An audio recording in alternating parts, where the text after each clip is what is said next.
Hello दोस्तों, maths leader YouTube channel में आपका स्वागत है। आज के इस वीडियो में हम बात करने वाले हैं प्राइम फैक्टराइजेशन की। दोस्तों, प्राइम फैक्टराइजेशन की बात करने से पहले हमें ये ज़रूर जानना चाहिए कि फैक्टर, प्राइम नंबर और कंपोजिट नंबर किससे कहते हैं। दोस्तों, अगर आपको ये पता नहीं है तो मैंने इसके ऊपर एक वीडियो भी बनाया हुआ है। अगर आप ये देखना चाहते हो तो इसकी लिंक मैं डिस्क्रिप्शन में देने वाला हूँ, आप वहाँ से देख सकते हैं। आइए दोस्तों, अब बात करते हैं प्राइम फैक्टराइजेशन की। प्राइम फैक्टराइजेशन की डेफिनेशन देखते हैं। A way to write the composite number as the product of its prime factor, यानी कि कोई भी कंपोजिट नंबर को हम उसके प्राइम फैक्टर्स के प्रोडक्ट्स में लिखते हैं, उसे हम कहेंगे प्राइम फैक्टराइजेशन। एग्जाम्पल से देखते हैं। 12 इक्वल्स टू 2 इंटू 2 इंटू 3, यानी कि 12 को हमने ये उसके प्राइम फैक्टर्स के प्रोडक्ट के रूप में लिखा है, इसे कहते हैं प्राइम फैक्टराइजेशन। और उसके एक्सपोनेंशियल फॉर्म में अगर हम लिखना चाहें तो लिख सकते हैं 12 equals to 2 raise to 2 into 3। आइए दोस्तों, अब हम बात करते हैं प्राइम फैक्टराइजेशन के लिए फैक्टर ट्री मेथड की। उसमें पहला स्टेप है write down any composite number, यानी कि हमें कोई एक कंपोजिट नंबर लेना है। यहाँ हम ले रहे हैं 48। स्टेप नंबर 2 है start dividing by the prime. If composite number is divisible by 2, right it down and find the next factor. If not, check if the factor is evenly divisible by 3, 5, 7 और other prime numbers. Step 2 में हमें क्या करना है, जो हमारा number है वो अगर 2 से डिविजिबल है तो हमें वो 2 के मल्टीपल में लिखना है, और अगर वो 2 से डिविजिबल नहीं है तो आगे के प्राइम नंबर से हमें चेक करना है वो डिविजिबल है या नहीं। हमारे एग्जांपल में हमने 48 लिए है, वो 2 से डिविजिबल है, तो हमें 2 के प्रोडक्ट में लिख सकते हैं 2 into 24. Now step number 3. Step number 3 is check the factors, यानी कि हमें फैक्टर्स चेक करने हैं। If they are prime, you are done.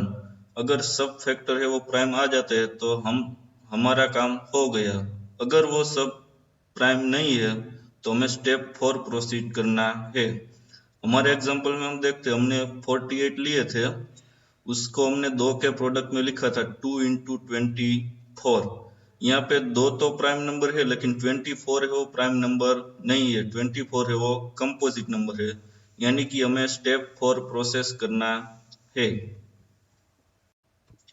Step number 4 है continue dividing. If one of the factor is divisible by 2, right it down and find the next factor. If not, check if the factor is evenly divisible by 3, 5, 7 etc.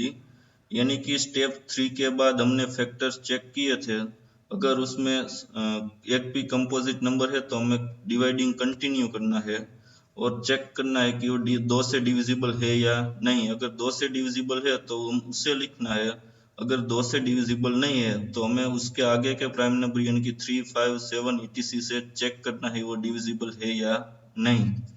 हमारे example में हम देखते हैं 48 हमने लिए थे, उसमें हमने लिखे थे 2 इंटू 24। यहाँ पे 2 प्राइम नंबर है लेकिन 24 है वो कंपोजिट नंबर है, तो हमें कंटिन्यू डिवाइडिंग करना है। 24 को हमें 2 के प्रोडक्ट में लिखना है, यानी कि हम लिख सकते हैं 2 इंटू 2 इंटू 12। स्टेप 5 है check the factor. If they are prime you are done, if they are not then repeat step 4। Step 5 में हमें फैक्टर्स चेक करने हैं, सभी के सभी अगर प्राइम नंबर है तो हमारा काम हो गया। अगर सभी के सभी प्राइम नंबर नहीं है तो हमें स्टेप 4 को रिपीट करना है, यानी कि हमें डिवाइडिंग कंटिन्यू करना है। यहाँ पे हमने 48 में सबसे पहले लिखा था 2 इंटू 24, उसके बाद हमने 24 के 2 पार्ट किए थे, उसमें लिखा था 2 इंटू 2 इंटू 12। और अब हम 12 के भी 2 फैक्टर लिख सकते हैं, वो है 2 इंटू 6, यानी कि अब हो गया 2 इंटू 2 इंटू 2 इंटू 6। स्टेप 6 है check the factors if they are prime। You are done, if they are not then repeat step 4। यानी कि स्टेप 5 के बाद हमें फिर से फैक्टर्स चेक करने हैं। अगर सभी के सभी प्राइम आ जाते हैं तो वी आर डन, एंड सभी के सभी प्राइम नंबर नहीं है तो हमें फिर से स्टेप 4 रिपीट करना है। हमारे एग्जांपल में हम देखते हैं, सबसे पहले हमने 48 लिए थे, उसके हमने दो फैक्टर लिखे थे 2 इंटू 24। उसके बाद हमने 24 के दो फैक्टर लिखे थे 2 इंटू 12 और हो गया था 2 इंटू 2 इंटू 12। उसके बाद हमने लिखे थे 12 के दो फैक्टर 2 इंटू 6, यानी हो गया था 2 इंटू 2 इंटू 2 इंटू 6। यहाँ पे अभी भी सभी के सभी प्राइम नंबर नहीं है, 6 है वो कंपोजिट नंबर है, तो हमें फिर से 6 के दो फैक्टर्स प्राइम फैक्टर्स लिखने हैं।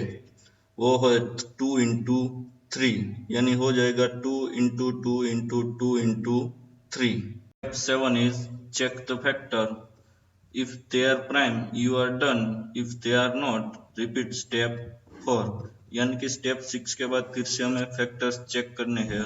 अगर सभी के सभी प्राइम नंबर आ जाते हैं तो हमारा काम यहाँ पे खत्म हो जाता है, और अगर सभी के सभी प्राइम नंबर नहीं आते तो हमें फिर से स्टेप 4 रिपीट करना है। हमारे एग्जांपल में हम देखते हैं, सबसे पहले हमने 48 के दो फैक्टर लिखे थे 2 इंटू 24। उसके बाद हमने 24 के दो फैक्टर लिखे थे 2 इंटू 12, या उसके बाद हमने 12 के दो फैक्टर लिखे थे 2 इंटू 6। उसके बाद हमने 6 के दो फैक्टर लिखे थे 2 इंटू 3।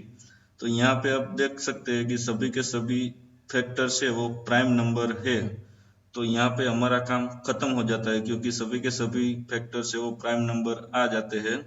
इसे कहते हैं प्राइम फैक्टराइजेशन। अगर हम इसको एक्सपोनेंशियल फॉर्म में लिखना चाहें तो हम लिख सकते हैं 2⁴ इंटू 3 इक्वल्स टू 48।